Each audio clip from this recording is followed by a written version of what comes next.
What's up everybody, Griffey here. Today I thought we could talk about my friends over at Looper and their list, the 108 best action movies of all time, and how it had me screaming in agony as my eyes bulged out of my head like I was stuck on the surface of Mars. How in the hell did the Hunger Games make this list? How is there only one Sylvester Stallone movie? And it's Sad Rambo, not muscle-bound mom haircut Rambo. The most glaring omission on this list has to be Total Recall. Total Recall to me is an easy top 10 greatest action movie of all time. Sorry Looper, you got this wrong.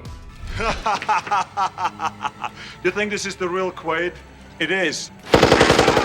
Now, Arnold is undeniably the king of the action movie to me. If you're doing Pantheon Arnold movies, right, every single one of them should be in the top 50 on this list. Conan the Barbarian, Predator, True Lies. He made possibly the greatest action movie of all time, Terminator 2, but not far behind that has to be Total Recall.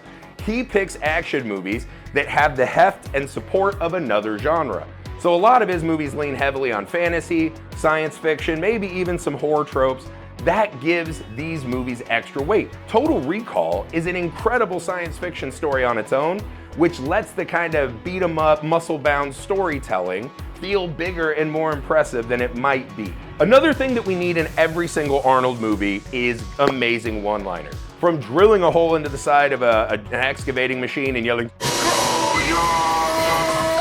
to when asked what he's feeding that python and he says, Blondes. There are great one-liners all the way through this movie, right? Go ahead and give the people the air. These are the kind of things that has made Arnold the meme king of the action genre.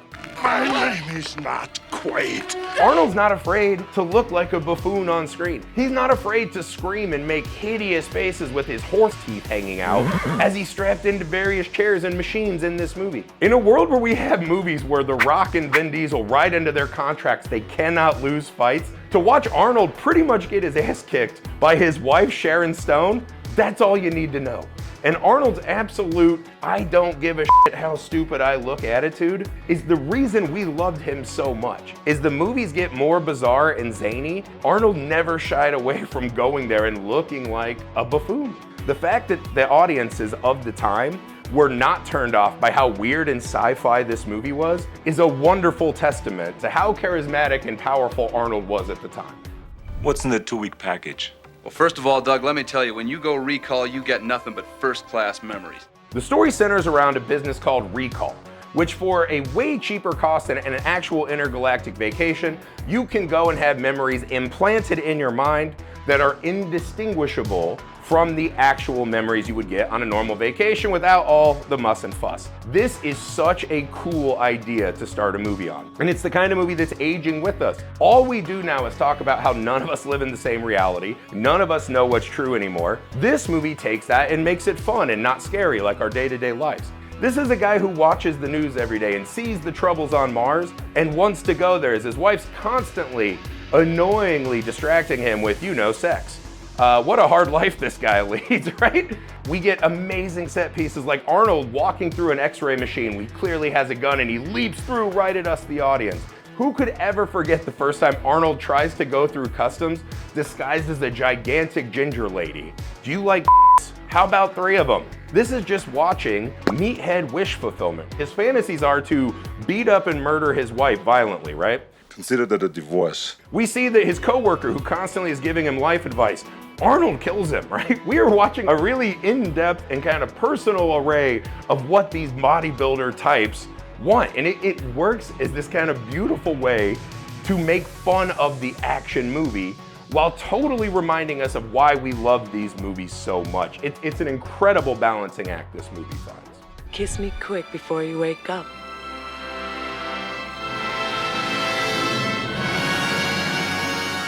A lot of this movie centers around this big theory, right? Is the movie we watch an implanted memory from Recall, or did Recall accidentally unwire his brain to where he knows the truth and that he was actually this freedom fighter on Mars?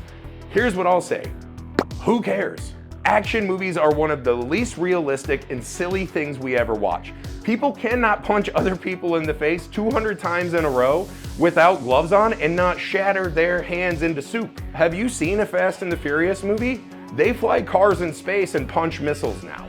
All right, Looper, here's a much more respectable top 5. We're pulling out Crouching Tiger, Hidden Dragon because people kind of just float by each other. There's very little action. At 3, we have Speed. I will never say a bad word about Speed other than to say it's not a top 10 action movie of all time. At number 4, we have Raiders of the Lost Ark. If that makes your top 10, I get it. It doesn't for me because of the hammy cartoon sound effects on every punch.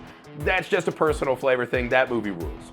5 is The Dark Knight. I can hear the Nolan fanboys getting mad at me. You are out of your mind if you think that is a top 20 action movie. Almost no superhero movie should be on this list. Daredevil Season 1 with the hallway fight can be on this list. Maybe Blade, that's it. The rest of you are kicked out. I agree with you. Die Hard may be number 1. Then you go Terminator 2.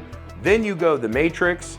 Then you go Total Recall. And then I would put Hard Boiled, maybe honorable mention, The Raid Redemption. Do better. See you at the party, Richter. Looper, you clearly got this wrong. How dare you not put respect on Total Recall and the king of action, Arnold? I'm gonna go right down to Recall and get a memory implant into a world where The Incredibles could never make a list of best action movies.